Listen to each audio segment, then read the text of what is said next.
So I was hit by a snowboarder, and I'm a skier, and I was getting off the lift and I was just kind of bonked, just slightly, not even that much.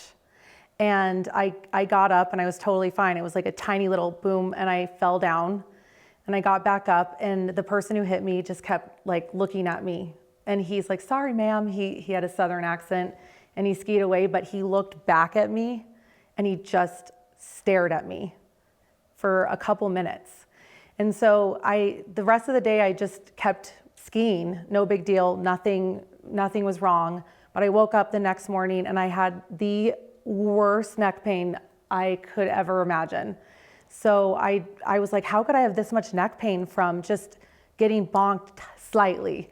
And so, you know, being a busy mom, owning a branding firm, I did not want to go to the doctor for this little thing. I was like, this is gonna be fine. And so I just put ice on it. And I vividly remember sitting in my bed with ice. Just gonna ice this for 2 weeks, it's gonna be fine, but it didn't go away. So I remember being in bed thinking, that guy, he just would not stop looking at me. I need to go to the doctor. So my intuition was just kicking in. I was like, I cannot ignore this intuition. It's just so strong. And so I went to one of those like run-of-the-mill spine and you know, just back doctors. Like you just go there for when you have back pain. And it wasn't any fancy doctor or anything. And he did the evaluation and like my neck wouldn't move. It had like barely any mobility going this way. And I was like, wow, I really must have hurt myself.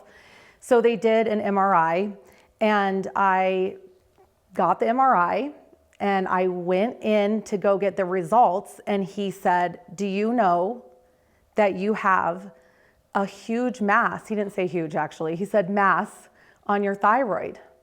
And I was like, no. And I didn't really know what the word mass meant. I didn't at that point. I didn't know that was like a serious thing.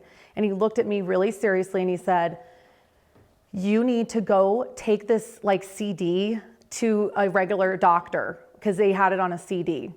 So I took the CD I tried to get in to get, he said, you need a CAT scan. So, you know, fast forward, I went to the doctor. They were just like, you're a mom, you're tired, everything's fine. They didn't look at the CD. But my intuition just kept like kicking in. So I went to another doctor and she felt my neck and she's like, you have like lumps on your neck. So immediately they sent me to another doctor and I had to go in to get a biopsy.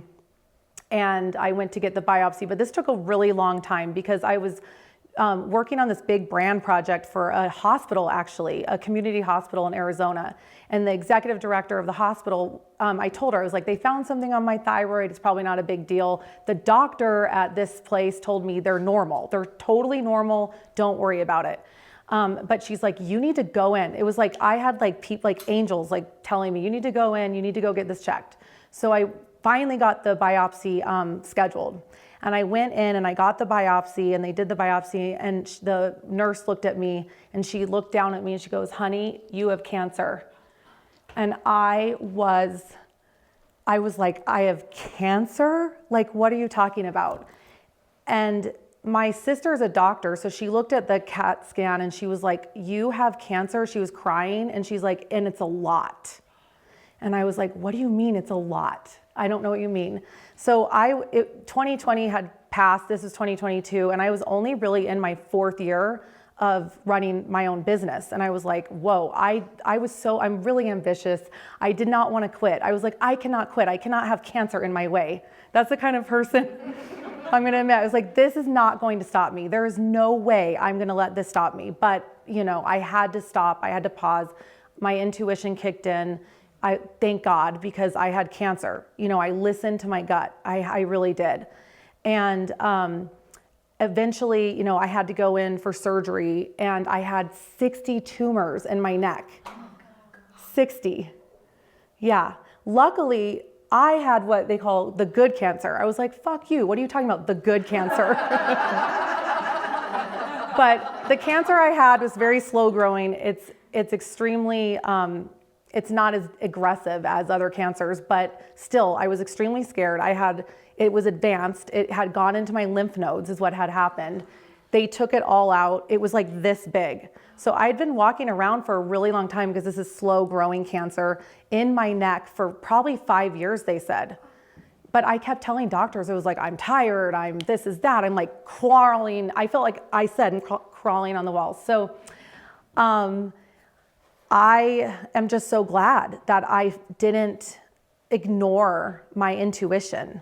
And at that time when I was working, I also had the biggest contract I'd ever had, and still into this history. I hope I can get a bigger one than this, but I had a really big contract going on. It was a 6-figure contract with the police. I know that sounds really weird, but they needed to be rebranded. They were 70% down in their employment, and it was Commerce City Police Department. And I had signed the RFP before finding out I had cancer.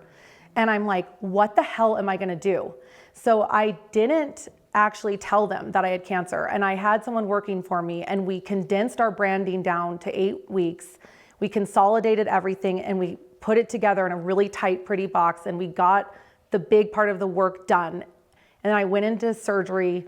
I got out of surgery. I had my person handling it. The campaign was running. Everything was great. I got through it, and it was, eventually I finally got better. And I'm cancer free, thank God. But eventually I got better. The pain was immense. It was like from here, it was extreme pain. I've never felt, and they say redheads actually experience more pain than others, but I was in so much pain. Eventually I got through it. I did have to rely on my team. I had to trust the people that were working, and they did really, really well. And then 6 months later, I'm kind of back to normal. Life is back on track, and I get a phone call, and it's from someone connected to the Department of Justice. And I was like, okay. They asked me to speak at a webinar to kind of tell the other chief of police how we came up with the story of the police, like how we were changing the trajectory of what people thought of the police. Like, it was a rebrand of this department, and they wanted to learn how to do this across the board, across the country, to help attract more law enforcement, because law enforcement's down across the United States. So long story short is, I think there's a lot of lessons from this, and one is trust your instinct. I had to really trust my instinct with my health, but also with my expertise professionally. I had to trust that I had all this experience, I could get through this, don't doubt yourself. I got through it.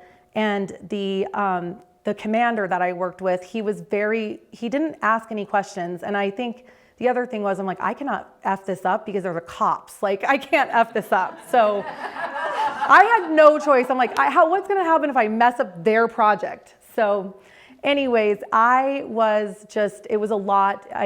I think the moral of the story is like, anytime I go against my instinct, it definitely goes awry. Things don't work. So trust your instinct, like really listen. As women, we have strong instinct. And when your gut is telling you something, act on it, whatever it is, whether it's for your business or for this, your health, or the story you're trying to tell with your business, or your uniqueness. Just go with it. Trust your instinct, because that was a valuable lesson for me. And now I just really am gracious for like everything I have, my kids, all of it. It was my life flashed before my eyes during that entire experience. So thank you so much for listening and having me today.